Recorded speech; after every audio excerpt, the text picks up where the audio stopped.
Cartoons Cut. सास के मेहमान। सिमर की सास की सारी जिंदगी किराए के मकान में ही बीती, लेकिन जब बेटा कमाने लायक हुआ तो उसने अपना बड़ा मकान बनाया। क्या है माँ, इतनी लंबी लिस्ट मेहमानों की? गृह प्रवेश है सिर्फ, शादी में तो तुमने इन लोगों को बुलाया ही था ना। अरे बेटा, तुम्हारे पिता और मैंने तो सारा आजीवन घर नहीं बनाया, ये सोचकर कि पैसा घर में लगा देंगे तो तुझे कहाँ से पढ़ाएंगे। अब बेटा, घर जैसी खुशी में मैं उन लोगों को कैसे भूल जाऊं जिन लोगों के साथ मैंने पूरा जीवन काटा। तभी वहाँ बहू आ जाती है। क्या माँ जी, कैसी बात कर रही हैं? बुआ जी, चाची जी, उनकी बेटियाँ, ससुराल वाले सभी तो आ रहे हैं। मैंने उनकी लिस्ट सुमन से पूछकर तैयार कर ली है। हाँ बेटा, ये लोग तो रिश्तेदार हैं, इन लोगों को तो बुलाना ही है, लेकिन जिन लोगों के साथ मैं किराए के मकानों में रही, वो मकान मालिक, वो पड़ोसी, उन्हें कैसे भूल सकती हूँ। माँ, लेकिन वो नीलम आंटी को तो मत बुलाना, बड़ा ही लो स्टैंडर्ड साउंड करती है वो। हाँ माँ, और वो किरण को भी। उनका पति और बेटा खाते कितना है। और नहीं तो क्या, शादी में भी 2000 रुपए वाली प्लेट में दनादन खा रहे थे। माँ कुछ नहीं बोलती, कमरे में चली जाती है। तुम्हारी माँ के तो चोचले ही अलग है, न जाने लोगों को क्या बताना चाहती हैं। अरे आस पड़ोस को तो ऐसे पूछ रही है जैसे कि रिश्तेदार। हाँ, जानता हूँ माँ को, वो किसी से जुड़ती है तो दिल से जुड़ती है। वैसे बात करता हूँ उनसे। सभी अपने अपने काम में लग जाते हैं। सास को नींद आ जाती है और वो सो जाती है। लग रहा है कि गुस्सा होकर सो गई। कपड़े भी अपने बाहर फेंक कर गई है।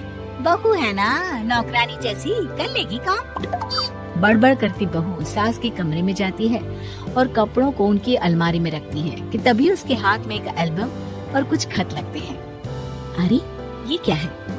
बहू एल्बम देखती है जहाँ नीलम आंटी और सास के साथ छोटा सा उसका सुमन खड़ा होता है।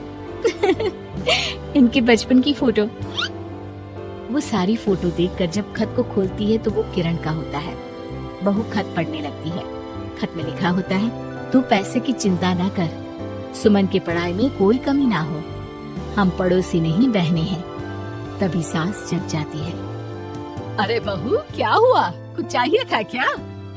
बहू बात घुमा देती है। माँ जी, वो इनकी फोटो देख रही थी नीलम आंटी के साथ। कितनी सुंदर लग रही है ना आंटी?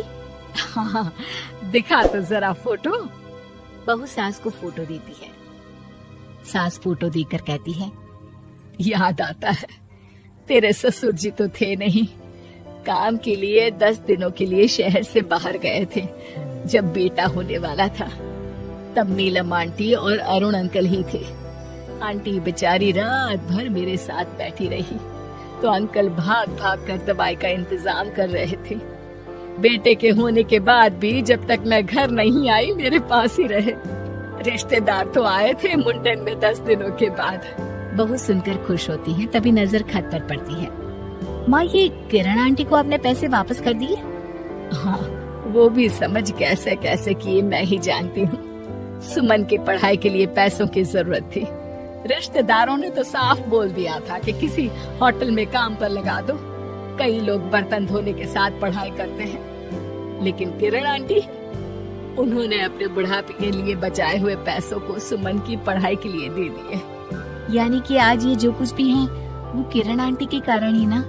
हाँ बहू, ऐसे ऐसे पड़ोसी हुआ करते थे जो किसी रिश्ते के नाम से नहीं बल्कि अपनेपन से भरे थे।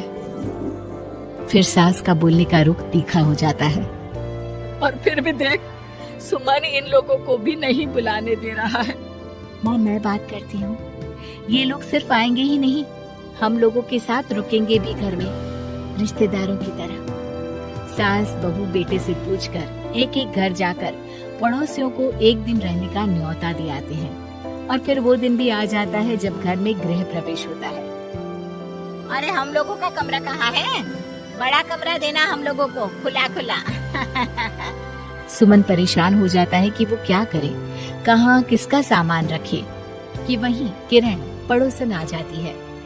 अरे सुमन, परेशान ना हो बेटा, हमारे कमरे में रख दो उन लोगों का सामान, हम तो तेरी माँ के साथ ड्राइंग रूम में एडजस्ट हो जाएंगे। और हमारा कमरा कहाँ है? सुमन, जरा सामान कमरे में तो रखवा दो। अरे ये क्या, मेरे कमरे में तो सफाई ही नहीं है। अरे बता देती सुमन, हम कहीं और रह लेते। तभी वहाँ नीलम झाड़ू लेकर आ जाती है। अरे बबली दीदी कैसी बात कर रही है, चलिए मैं साफ किए देती हूँ कमरा। वहीं मामी जी भी आ जाती हैं। अरे सुमन दीदी, सबसे छोटा कमरा हम लोगों को ही देना था क्या? मायके की कोई परवाह नहीं है। वो मामी जी, किरण आंटी और नीलम आंटी की फैमिली एक ही कमरे में है ना, तो इसलिए आप और मामा दो ही तो लोग हैं। तो मामी तो बहू के मुंह से ये बात सुनकर गुस्से से लाल पीली हो जाती है। अरे वाह जी वाह, बहू की जुबान तो देखो कितना बोल रही है। इतना बोलने वाली बहुएं भी होती है क्या? अरे रहने दो, जब मेरी बहन ने ही मेरे बारे में नहीं सोचा तो किसी और से क्या उम्मीद करें। दोनों सामान पैक करके घर से निकल ही रहे होते हैं कि नीलम आ जाती है। अरे राकेश भैया, मैं भी सुमन की तरह ही तो हूँ। आप तो हम लोगों को इतने साल से जानते हैं। हाँ, तुम लोग तो मेरी बहन से चिपकी रही गोंद की तरह। खैर कोई बात नहीं, रहो बड़े कमरे में। तभी अरुण वहाँ आ जाता है, जो नीलम का पति है। अरे अरे भाई साहब, थोड़ा तो वक्त दीजिए, हम सारे छोटे कमरे में शिफ्ट हो रहे हैं। सारे पड़ोसी छोटे कमरे में चले जाते हैं और मामा मामी बड़े कमरे में। बहू चाची के कमरे से बाहर निकल रही होती है कि देखो कैसे बड़ा मकान बनाकर इतरा रही है। अरे जब हम लोगों ने कहा था कि घर बनवा लो, तब तो लड़के को पढ़ाने की पड़ी थी।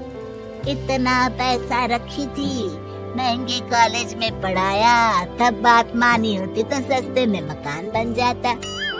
बहू आगे जाती है, जहाँ दोनों पड़ोसन भी आपस में बात कर रही थी। मानना पड़ेगा सुमन को, बहुत ही समझदारी के साथ चली। बच्चों की जिम्मेदारी को सबसे ऊपर रखा, रिश्तेदारों के साथ भी पूरा निभाया। नहीं तो आजकल के रिश्तेदार। अरे सुमन के लिए तो हम हमेशा ही खड़े हैं। बहू तभी मामी के पास जाती है, जहाँ वो मामा से कह रही होती है, बस अब आ गए इसके घर। अब तो ये रो रो कर भी बुलाएगी तो मैं ना आऊं। कैसे कमरे में रखा हम लोगों को। सुमन भी ना किसी काम की नहीं है। बहू सभी को देख समझ रही थी। रिश्तेदारों के नखरों के बीच पड़ोसियों का प्यार। वो देखकर समझ जाती है कि सास के असली मेहमान कौन है।